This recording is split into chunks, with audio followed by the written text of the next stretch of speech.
Alipofungua ile barua, mikono yake ilianza kutetemeka. Hakujua kuwa maneno aliyokuwa karibu kuyasoma yangemrudisha kwenye mapenzi aliyodhani yamekufa. Kabla hujaendelea, bonyeza subscribe sasa ili uwe wa kwanza kupata miendelezo ya simulizi zetu na pia simulizi mpya kila siku.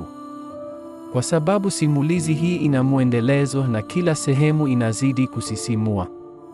Karibu kwenye simulizi za Mr. Stories.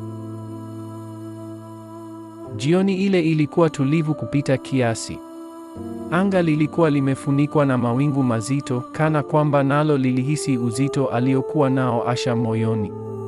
Alikuwa amekaa sebuleni akishika simu mkononi bila kuangalia chochote. Mawazo yake yalikuwa mbali, mahali alipojifunza kuacha kuamini mapenzi. Miaka 3 tangu Juma atoweke kama kivuli gizani. Hakukuwa na ugomvi. Hakukuwa na kuagana. Siku moja walikuwa wakicheka, siku iliyofuata kimya. Namba yake haikupatikana. Ujumbe haukujibiwa. Asha aliumia sana, lakini zaidi ya yote alichanganyikiwa zaidi. Ngongo. Ngongo. Sauti ya kitu ikianguka kwenye sanduku la barua ilimrudisha kutoka kwenye dimbwi la mawazo alilokuwa nalo. Aliinuka taratibu, huku moyo wake ukimpiga bila sababu ya msingi.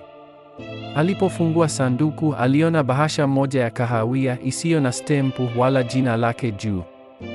Lakini alipoigeuza, maandishi yale yalimchoma moja kwa moja moyoni. Asha. Ilikuwa sauti ya maandishi aliyokuwa ameyasoma mara 1000 kwenye jumbe za zamani.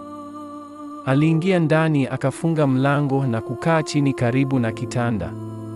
Hakufungua kwa muda kidogo. Alikaa kimya, akipumua kwa shida, kama mtu aliyekuwa karibu kufungua mlango wa kumbukumbu alizozika kwa nguvu. Hatimaye aliifungua ujumbe uliosomeka: Asha, sijui nianzie wapi. Nimeandika barua hii mara nyingi kichwani, lakini leo nimeamua kuiacha iongee kwa niaba ya moyo wangu. Machozi yakaanza kumtoka Asha bila ruhusa. Niliondoka bila kusema chochote, na hilo ndilo kosa kubwa zaidi kwenye maisha yangu. Moyo wake ulibana. Aliendelea kusoma, kila neno likimrudisha nyuma kwenye ahadi, ndoto na mipango walioifanya usiku wa manane.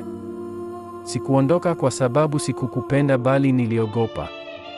Niliogopa kuwa mzigo kwako, niliogopa kushindwa, na nikaamua kukimbia badala ya kupigana. Asha alifunika mdomo wake. Kwa mara ya kwanza alisikia kitu tofauti. Sio hasira, ni ufafanuzi. Lakini barua haikuishia hapo.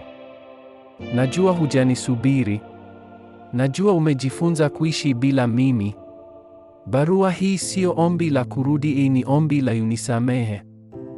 Kulikuwa na anwani chini na sentensi ya mwisho: kama moyo wako bado uko tayari kusikia ukweli, nipo tayari kuusema. Asha aliikunja barua polepole. Moyo wake ulikuwa vitani. Je, afungue ukurasa aliofunga kwa damu ya machozi, au abaki na amani aliyojenga kwa tabu? Aliangalia dirishani, mvua ikianza kunyesha. Ndani yake sauti moja ilinong'ona, huenda hii sio mwisho, huenda ni mwanzo.